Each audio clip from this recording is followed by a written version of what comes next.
Petrol pump ठाणा परिसरात एकाच रात्री अनोळखी चोरट्यांनी 3 दुकाने फोडल्याची घटना उघडकीस आली असून ही घटना सीसीटीव्ही कॅमेऱ्यात कैद झाली आहे।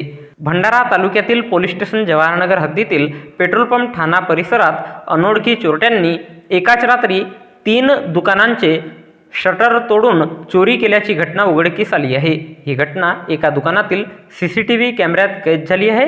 दिनांक 23 एप्रिल 2024 रोज मंगळवारला रात्री 12:15 ते 3 वाजताच्या दरम्यान ठाणा पेट्रोल पंप येथील राष्ट्रीय महामार्ग क्रमांक 53 वरील चिल्लर देसी दारूचे दुकान, परमात्मा एक सेवक डेली नीड्स आणि पिपरी पुनर्वसन हनुमान मंदिर जवळील आचल स्टेशनरी अशा एकूण 3 दुकानांचे लोखंडी शटर तोडून देसी दारू दुकानातील बिअरच्या बाटल्या आणि नगदी स्वरूपात असलेले चिल्लर पैसे, डेली नीड्स दुकानातील पनीर, दही, थंड पेय, आईस्क्रीम आणि चिल्लर 8,000 रुपये, तर पिपरी पुनर्वसन येथील दुकानातील चिल्लर पैसे, बिस्किट, काजू, बदाम आणि इतर साहित्य असे मुद्देमाल लंपास केले असून यातील 3 स्कूटीवर 8 तरुण सीसीटीव्ही फुटेजमध्ये आढळून आले आहेत। याच रात्रीला जवाहरनगर पोलीस यंत्रणा पेट्रोलिंगकरिता पिपरी पुनर्वसन या गावात मध्यरात्रीला जात असताना या चोरट्यांनी पोलिसांसमोर पळ काढला। त्यावरून पोलिसांना शंका आली असता जवळील दुकानांचे शटर तुटलेले दिसले। लगेच जवाहरनगर पोलिसांनी दुकान मालकाला फोन करून सूचना दिल्या।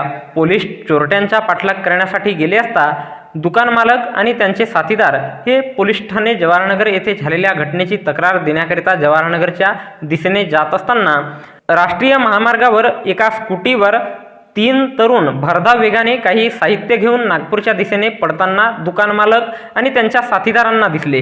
त्यावरून त्यांना शंका आली असता पाठलाग केले, मात्र ते चोरटे हाती लागले नाही। मात्र पळत असलेल्या चोरट्यांचा व्हिडिओ त्यांनी मोबाईलवर तयार केला आहे। यात ही मोटरसायकल नागपूर ग्रामीण पासिंगची असल्याने जवाहरनगर पोलीस ठाण्यातील ठाणेदार सुधीर बोरकुटे आपल्या पथकासह नागपूरच्या दिशेने रवाना झाले असून पुढील तपास सुरू आहे।